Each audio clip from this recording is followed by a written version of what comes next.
The Old Fisherman. Our house was directly across the street from the clinic entrance of Johns Hopkins Hospital in Baltimore. We lived downstairs and rented the upstairs rooms to outpatients at the clinic. One summer evening, as I was fixing supper, there was a knock at the door. I opened it to see a truly awful-looking man. Why, he's hardly taller than my 8-year-old, I thought as I stared at the stooped, shriveled body. But the appalling thing was his face, lopsided from swelling, red, and raw. Yet his voice was pleasant as he said, "Good evening. I've come to see if you've a room for just one night.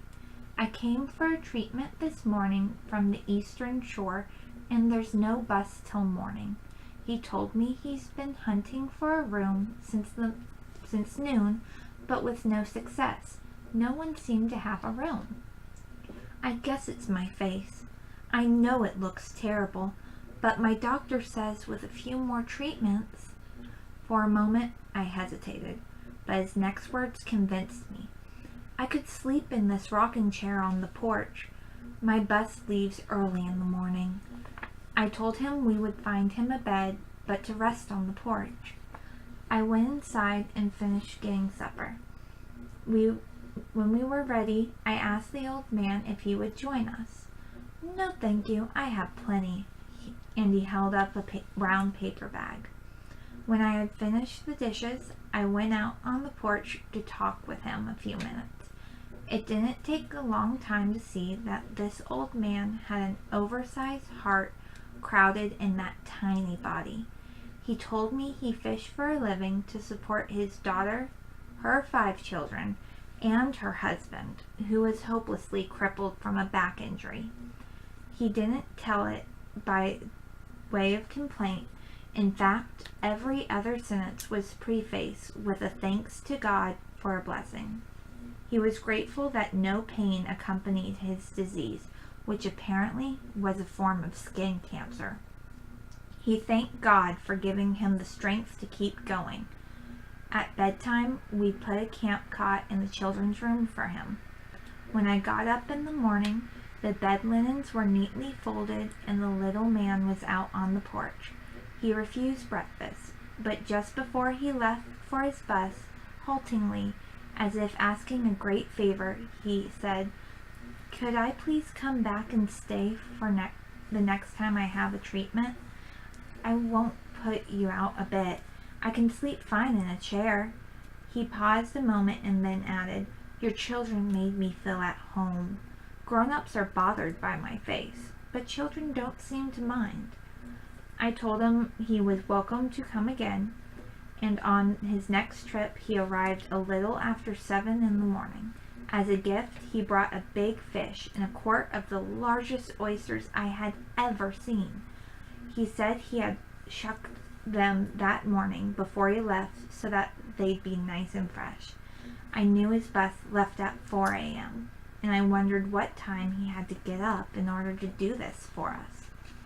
In the years he came to stay overnight with us, there was never a time that he did not bring us fish or oysters or vegetables from his garden. Other times we received packages in the mail, always special delivery. Fish and oysters packaged in a box of fresh young spinach or kale, every leaf carefully washed.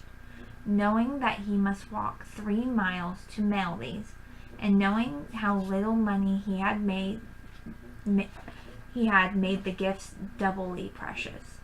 When I received these little remembrances, I often thought of a comment our next-door neighbor made after he left that first morning.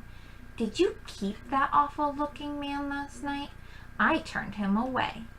You can lose roomers by putting up such people. Maybe we did lose roomers once or twice, but oh, if only they could have known him. Perhaps their illnesses would have been easier to bear. I know our family will always be grateful to have known him. From him we learned what it was to accept the bad without complaint and the good with gratitude to God. Recently, I was visiting a friend who has a greenhouse. As she showed me her flowers, we came to the most beautiful one of all, a golden chrysanthemum, bursting with blooms.